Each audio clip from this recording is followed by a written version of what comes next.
The most important piece of gardening advice may be to just grow the right plant in the right place. But, of course, there's a lot more to it than that simple statement. And that's what I'll be discussing today.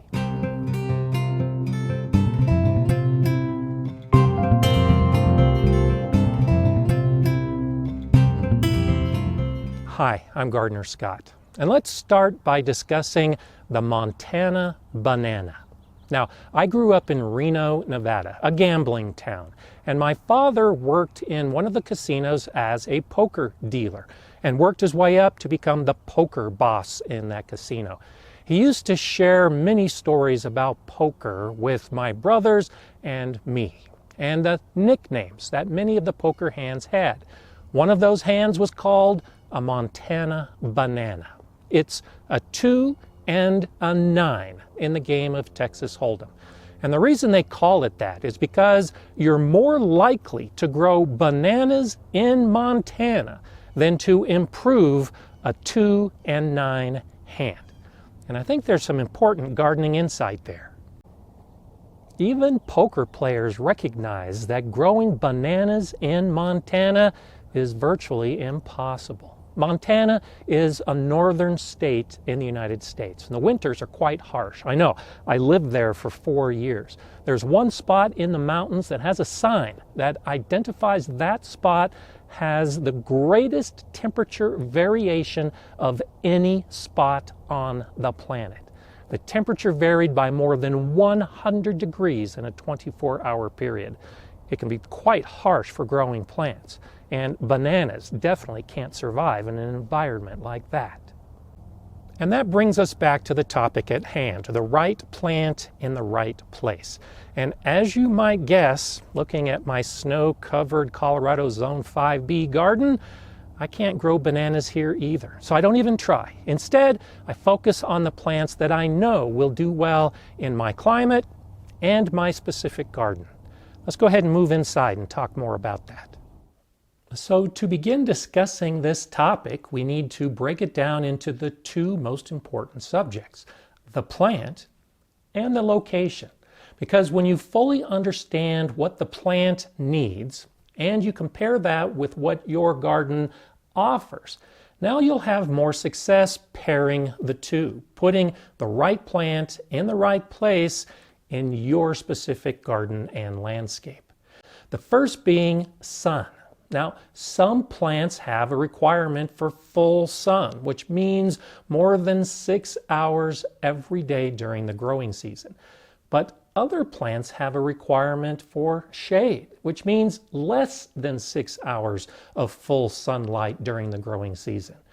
Right off the bat, you need to know what your plant requires. Is it a sun-loving plant, a shade-loving plant, or somewhere in the middle? Plants also have specific needs when it comes to water. Some plants require a lot of water. In fact, they might only survive if they're floating in a pond. Others are very xeric. They require very little water at all and may be able to survive on just a few inches of rainfall each year. Once you understand the water needs of your plants, now you can start placing them in an appropriate area. Soil is key in the garden. You've probably heard me say that before. Well, some plants have a lot of nutrition requirements.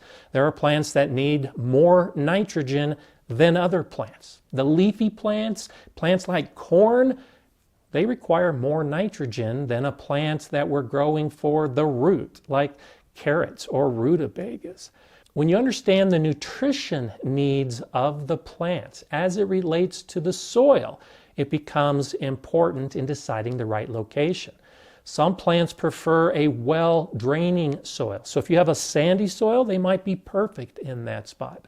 Other plants, again, have a high water need. Clay soil holds water. Those are the type of plants will often do better in a clay soil. Other plants have different warmth requirements. That's why I know that bananas won't grow in Montana or in Colorado, because bananas require a long, warm, humid climate. And I can't offer that. Well, the opposite holds true as well. There are many plants that require cold, prolonged conditions. Vernalization is what it's called when plants need that winter exposure, like an apple tree.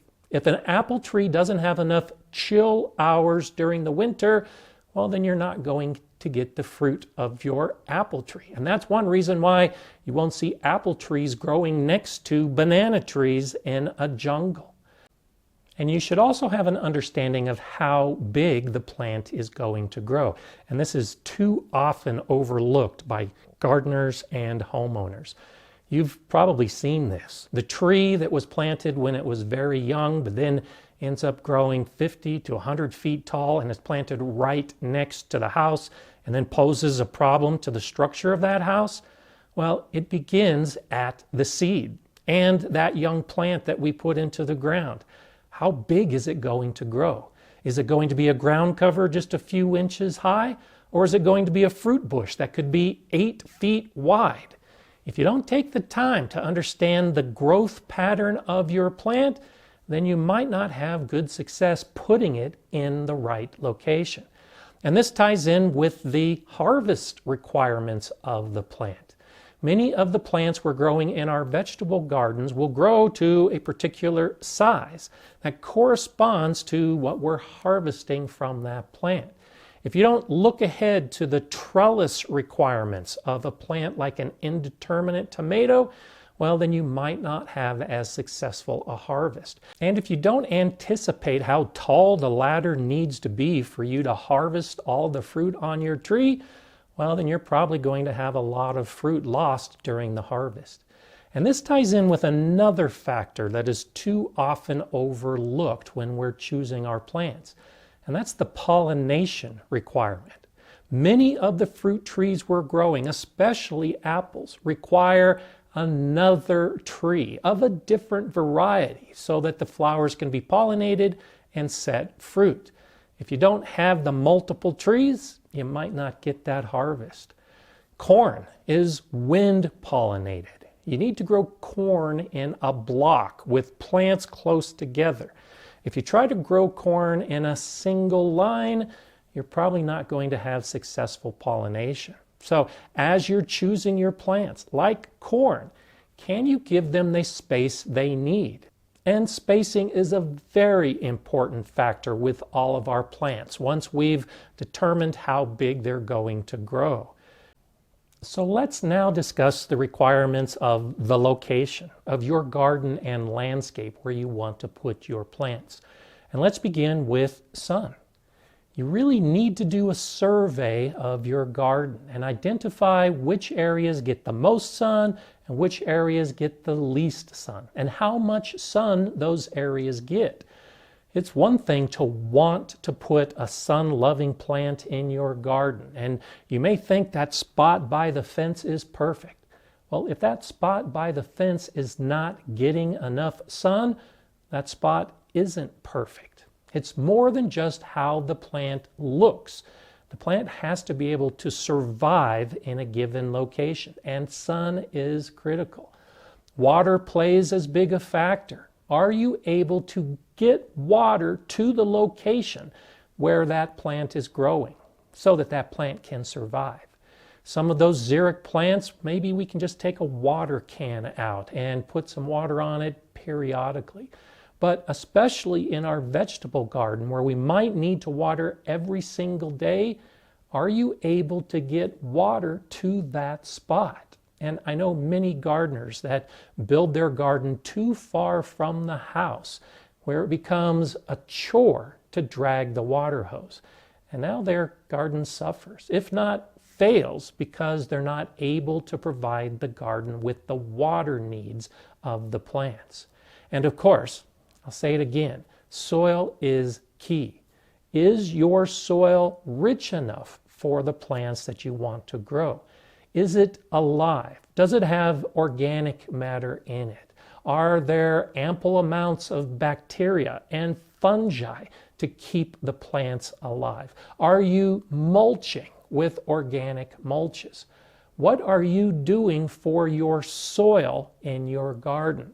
If you're just growing in the dirt that is naturally occurring in your landscape, you might not have success. And so if your plants are dying, it's probably soil related because you haven't taken the time to improve your soil. So take the time, build up your soil, or at least know what your soil is. Building the soil within raised beds in the garden is a great idea, but you have to start with a professional soil test so that you know what your deficiencies are. Because while you can amend your vegetable garden beds, you might not be able to amend all of the soil throughout your landscape. So, for instance, I know that I have deficiencies in nitrogen and phosphorus and potassium in my native soil. So when I put plants in, I either have to choose the plants that can grow in a nutrient deficient environment or recognize that I'm going to need that fertilization or that soil amendment for those plants to have the best success. And you should try to identify the microclimates within your landscape. A microclimate is a small area where the conditions for the plants are different than an area maybe just a few feet away. A good example of this in the northern hemisphere is a south-facing wall or fence. You're going to have the sunlight reflect off of that wall, and you might even have some convective and radiant heat off of that wall. So the area right there is probably going to be warmer in the winter and maybe even hotter in the summer than some of the areas nearby. If you live in a very windy area, well, a structure and a fence can block the wind. That's a microclimate right next to that fence. Whereas a little further back, you're not going to have that same protection. Water ponds within your landscape will create a different environment around that pond than an area a little farther away that has no water influence at all. Recognizing and mapping some of these different microclimates within your landscape can be important. And don't forget to look at the animals that you have, both native animals and household pets, that could have an influence on your landscape as well. Where do your dogs run when you let them out? If they make a beeline for the fence to bark at the dogs on the other side, well, putting plants between where they start and where they finish might not be the best choice. So as you try to judge the locations, you have to anticipate those type of things as well. Where are the animals moving? Where are you walking as you drag your hose and take your tools out to the garden? These are other factors to consider when deciding where to put your plants. And of course, you need to know your hardiness zone. As I said at the beginning, I'm in zone 5B. And a lot of growers really try to make it easy for us. When we buy our perennial plants or our fruit bushes or trees, there'll be a tag or there'll be a label that tells us the appropriate hardiness zones for that plant. You need to match your zone with the plant that you're trying to grow. You also need to match the length of your growing season. And the growing season typically extends from the last frost date in spring to the first frost date in fall, particularly for annuals and our vegetable garden. The number of days between those frosts identifies the days within your growing season.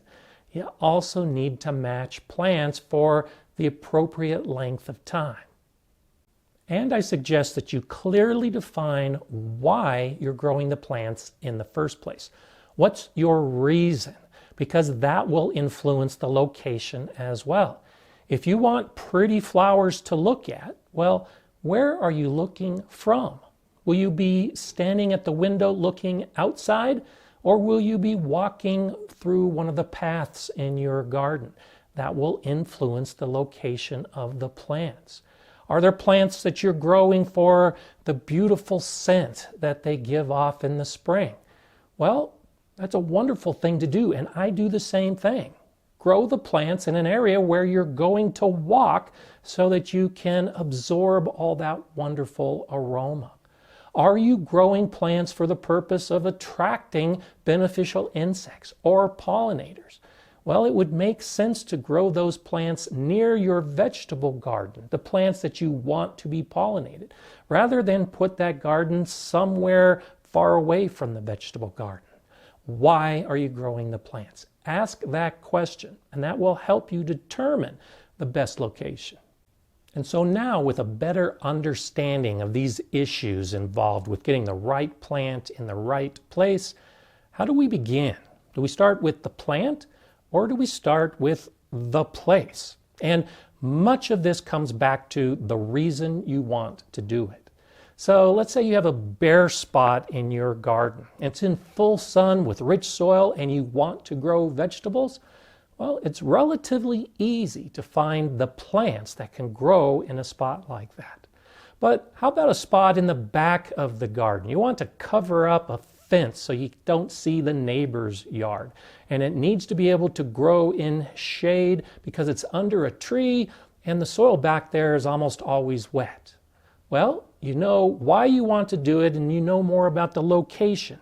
Now, with a little bit of research, you should be able to find a plant that can grow in moist soil under a tree and that either grows wide or is vining to be able to cover the fence. You identify the locations that you want plants to grow in, and then you find the plant that's best for that location.